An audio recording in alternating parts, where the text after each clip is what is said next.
এই নিন, খাবারটা খেয়ে নিন।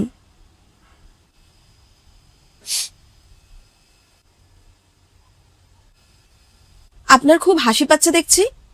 আমি আপনার সাথে এত খারাপ ব্যবহার করি, শুকনো রুটি খেতে দিয়েছি, কোনো তরকারিও পর্যন্ত দিইনি, আর আপনি এটা দেখে হাসছেন। আমি কি আপনার সাথে কোনো মশকরা করলাম? কিছু না বৌমা, এই রুটিটা দেখে আমার অনেক কিছু মনে পড়ে গেল। যখন আমি নতুন এই বাড়িতে বউ হয়ে এসেছিলাম, আমি আমার শাশুড়ির সাথে এরকমই ব্যবহার করতাম। আমি আমার শাশুড়িকে এরকম শুকনো রুটি, এরকম পেঁয়াজ, লঙ্কা এসব দিয়ে দিতাম। এগুলো দিয়ে খেয়ে নিত হাসি মুখে। আমার শাশুড়ি হাসতে হাসতে আমাকে আশীর্বাদ করতো আর বলতো, যেরকম কর্ম করবে সেরকমই ফল পাবে।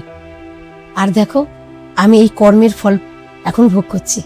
মা, আপনি এই খাবারটা খাবেন না, আপনি একটু ওয়েট করুন, আমি আপনার জন্য খাবার বানিয়ে নিয়ে আসছি। মা, আমি অনেক বড় অন্যায় করতে যাচ্ছিলাম। আমি এটা ভুলে গেছিলাম যে মানুষের কর্মের ফল মানুষকে এই জীবনেই ভোগ করতে হয়।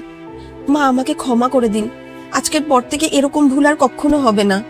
তুমি যে নিজের ভুলটা বুঝতে পেরেছো, এটাই অনেক। ভালো থাকো মা, ভালো থাকো।